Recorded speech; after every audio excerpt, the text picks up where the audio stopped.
রাসূলের সাহাবী আফ্রিকার জঙ্গলের ওই কালো বেলাল, যার আজান না দিলে সূর্য ওঠে না, যার আজানের জন্য আল্লাহ পাগল, যেই বেলালের আজানের কারণে মদিনার মানুষ পাগল পারা হয়ে থাকত। রাসূলের ইন্তেকালের পরে বেলাল মদিনায় নাই। বেলাল রাদিয়াল্লাহু তাআলা আনহু চলে গেলেন, নবী নাই, আমি থেকে কি লাভ?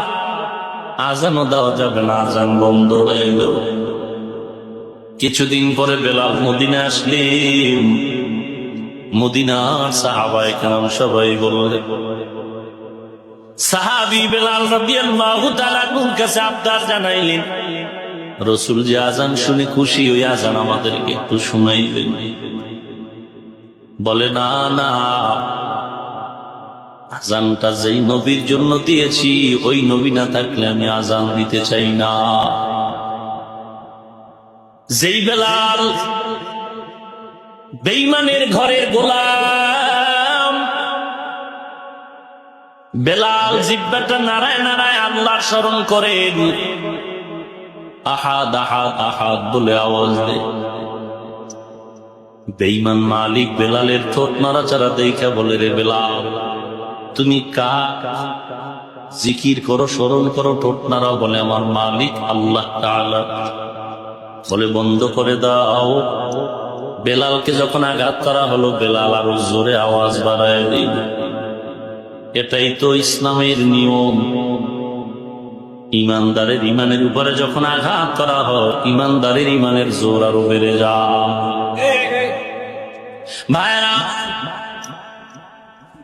হযরত বেলালকে এখন আযাব দেওয়া, শাস্তি দেওয়া শুরু হয়ে গেল। আরবের উত্তপ্ত বালুর উপরে বেলালকে রশি লাগায় টানে। বেলাল চোখের পানি ছেড়ে কান্না করেন আর বলেন, আসমানের মালিক হে আল্লাহ, শুধুমাত্র নবীর মহাব্বতের কারণে কালেমা পড়ার অপরাধে দুনিয়ার এই কষ্ট আমাকে দেয়। আমার পিঠে বালুর গরম লেগে চামড়া তুলে যায়। আফসুস নাই রে মালিক, তুমি সাবিরিনদের অন্তর্ভুক্ত করে দাও। দুনিয়ার কষ্ট সহ্য করতে রাজি, তারপরও জাহান্নামের কষ্ট সহ্য করতে রাজি না। এমন একজন নবী, এমন একজন সাহাবী, এমন একজন মুমিন মুত্তাকি বুজুর্গ নাই যারা মৃত্যু পর্যন্ত জাহান্নামের ভয়ে কান্না করেন নাই।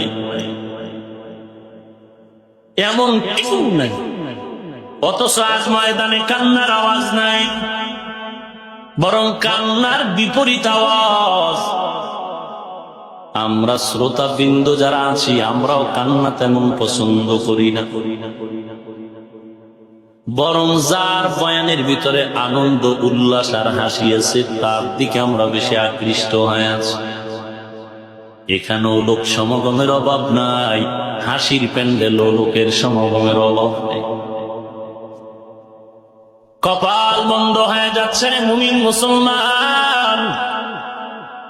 কয়দিন আর দুনিয়ার এই রং তামাশা বাহাদুরি কিছুই না। আল মালু ওয়াল বানুন জিনাতুল হায়াতিদ দুনিয়া ওয়াল বাকিয়াতুস সালিহাত ইনদা রাব্বিকা সাওয়াবা ওয়া খায়রুন আমালা।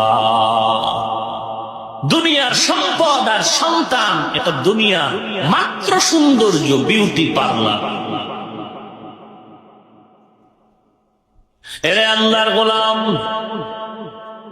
আল্লাহ বলেন, ও মুমিন, নিজেকে জাহান্নামের আগুন থেকে বাঁচাও, তোমার আহালকেও বাঁচাও। আহাল বলতে কারা? ও স্বামী, তোমার স্ত্রী তোমার আহাল। ও বাবা, তোমার সন্তান তোমার আহাল। ভালো করে মনে রাখো রে মুমিন। ও ইমাম, তোমার মসজিদের এরিয়ার মুসল্লি তোমার আহাল। ও মিম্বার সাহেব, তোমার ওয়ার্ডের সদস্য বৃন্দ তোমার আহাল। ও চেয়ারম্যান সাহেব, তোমার ইউনিয়নের সদস্য তোমার আহাল। এমপি সাহেব, তোমার এরিয়ায় যত জায়গা আছে এর মানুষগুলো তোমার আহাল। আল্লাহ শুধু আহালকে বাঁচাইতেই বলেন নয়, প্রথম আদেশ দিলেন নিজে বাঁচো, এরপরে আহাল। নিজে জাহান্নামের আগুন থেকে বাঁচলা, এরপরে অন্যকে বাঁচাবার ফিকির করো। নিজে নামাজ পড়লাম না, নামাজের বয়ান করি। নিজে দাড়িটা রাখি না, সন্তানকে দাড়ি রাখার বয়ান দিলাম। নিজে পর্দা করি না, সন্তানকে রাখা পর্দার আওয়াজ দিলাম। ব্যাপারটা এমন না। আল্লাহ তো আগে বলছেন নিজে বাঁচো, এরপরে আহাল বাঁচাও। নিজে আগে বাঁচো, এরপরে আহাল বাঁচাও।